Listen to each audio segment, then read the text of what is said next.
Kita ke sorotan lain, Saudara. Komisi 3 DPR RI menggelar rapat kerja bersama Kapolri Jenderal Listio Sigit Prabowo dan Kapolda se-Indonesia hari ini.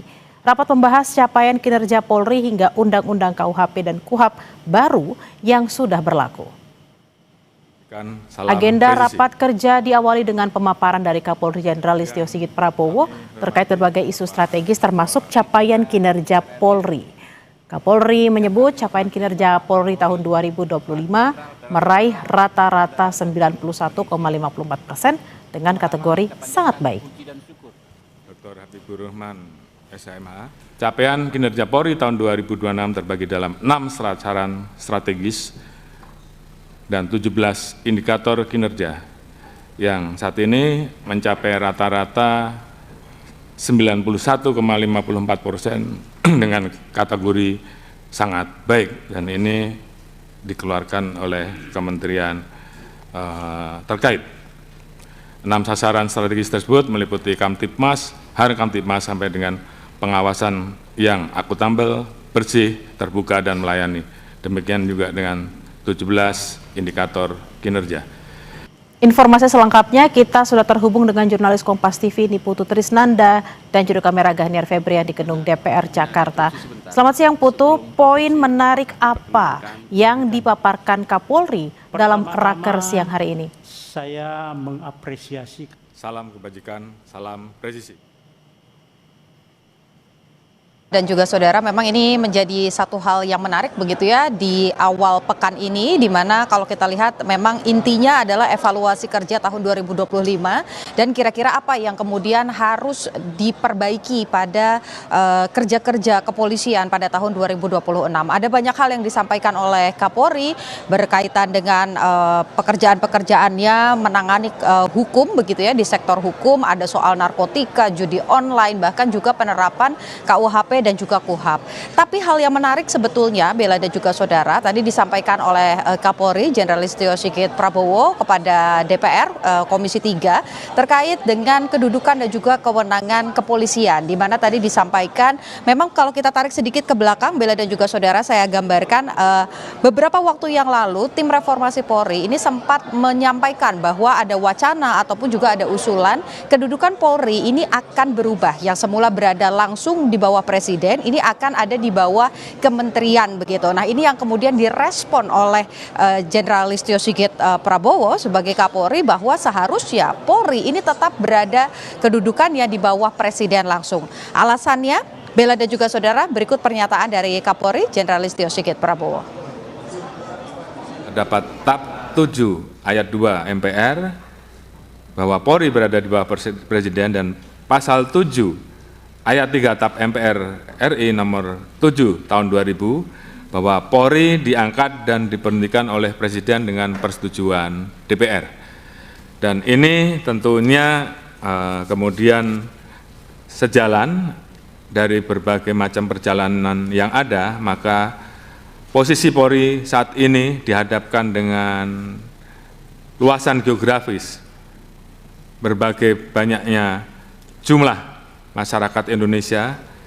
Kita memiliki 17.380 pulau, dan apabila dibentangkan sebagaimana disampaikan oleh Bapak Presiden, luas kita setara dari London sampai Moskow. Artinya dengan posisi seperti ini maka sangat ideal kalau Polri berada langsung di bawah Presiden, sehingga di dalam melaksanakan tugasnya, Polri akan lebih maksimal dan lebih fleksibel.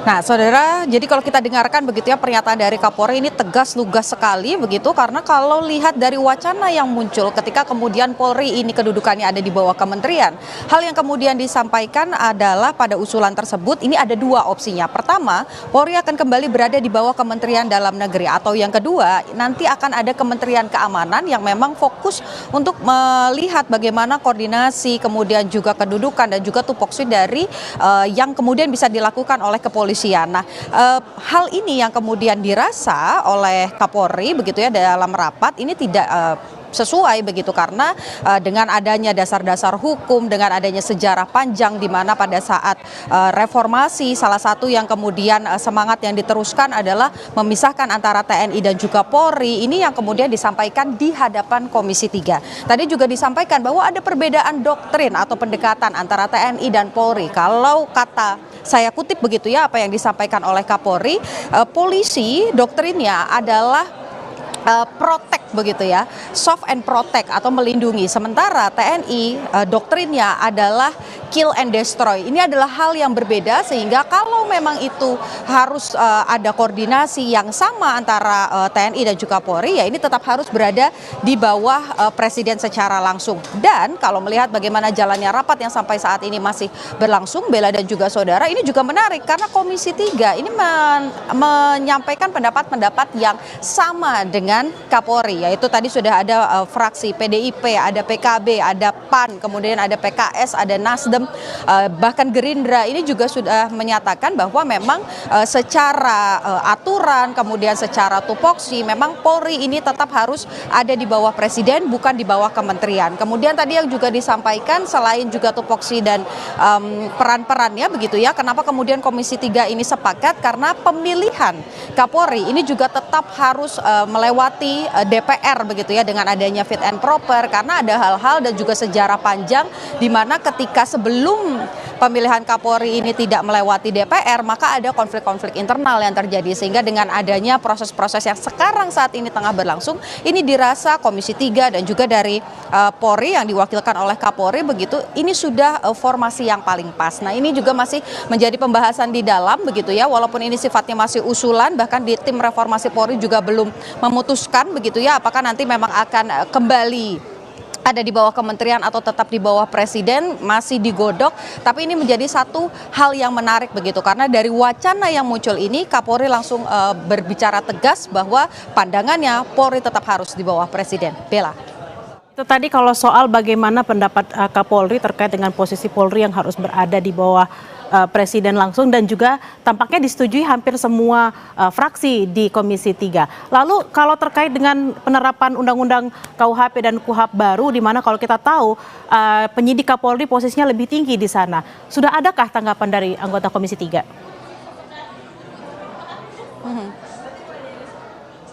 Ya, kalau tadi janji begitu ya yang ditawarkan oleh Kapolri terkait dengan KUHP dan juga KUHAP ini memang tadi disampaikan sampai dengan saat ini sudah ada koordinasi bahkan sudah ada MOU kesepakatan dengan kementerian dan lembaga terkait begitu ya khususnya dengan kejaksaan apa-apa saja yang kemudian menjadi tugas polisi, apa-apa saja yang menjadi tugas kejaksaan begitu ini masih terus berjalan termasuk juga proses sosialisasi dari tingkat atas sampai dengan tingkat bawah terkait dengan penerapannya begitu di lapangan. Ini tadi yang dijanjikan oleh Kapolri. Kemudian dari Komisi 3 sendiri justru kalau soal KUHP dan KUHAP ini tidak membahas soal bagaimana penerapannya, tapi justru berkaitan dengan anggaran. Karena kalau dilihat dari KUHP dan juga KUHAP yang sekarang ini mendorong bagaimana transparansi, kemudian juga ada semangat supaya tidak ada represivitas yang tinggi pada saat proses penyelidikan ataupun juga penyidikan. Salah satunya adalah menggunakan kamera begitu ya, body cam. Nah ini yang kemudian